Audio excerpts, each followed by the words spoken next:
রাত্রিবেলায় বাড়ি এসে জানি যে আমাদের এক জায়গায় যেতে হবে, মানে আমাদের ইনভিটেশন আছে। তো আমিও ঝটপট করে পুরো রেডি হয়ে গেলাম, কারণ ঘুরতে কার না ভালো লাগে। আমার তো ভীষণ মজা লাগে ঘুরতে, কোথাও যেতে নাম করলে আমি তো একদম ঝটপট করে রেডি হয়েছে। তো আমি চলে আসলাম আমাদের বাড়ির পাশেই একজন দাদার বাড়িতে। তো ও দাদার ছেলের জন্মদিন ছিল আজকে।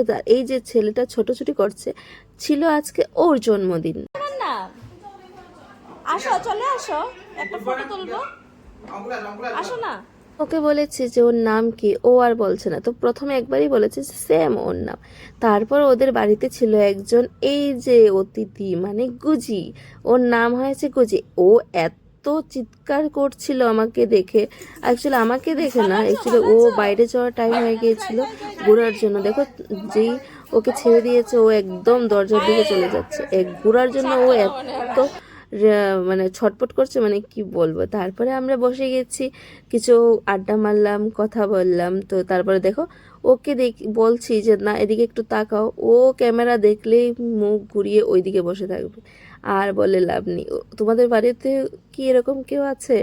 আর আমি যাদের বাড়িতে এসেছি ওই হলো সেই দাদা। তো আজকেও সেই দাদার ছেলে জন্মদিনের দিন আমরা সবাই ফার্স্ট ওদের বাড়িতে আসলাম।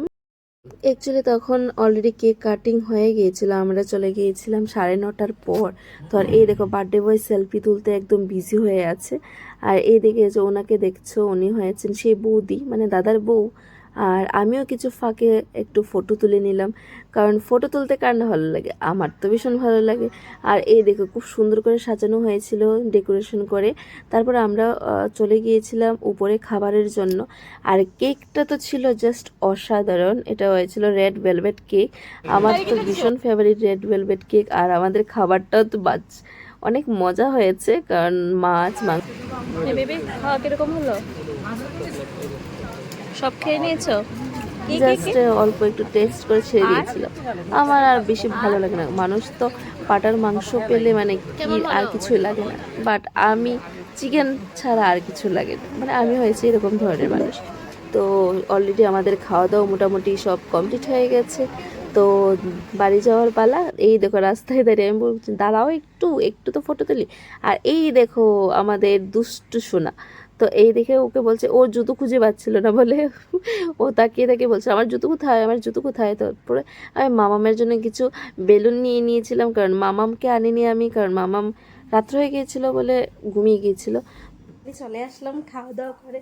তো ব্লগটা কীরকম লাগলো অবশ্যই কমেন্ট করে জানিও। আর সেদিকে মামাম তো ঘুমিয়ে আছে, আমার আর কোনো কাজ নেই। তো চলো, আজকে অনেক রাত্র হয়ে গেছে।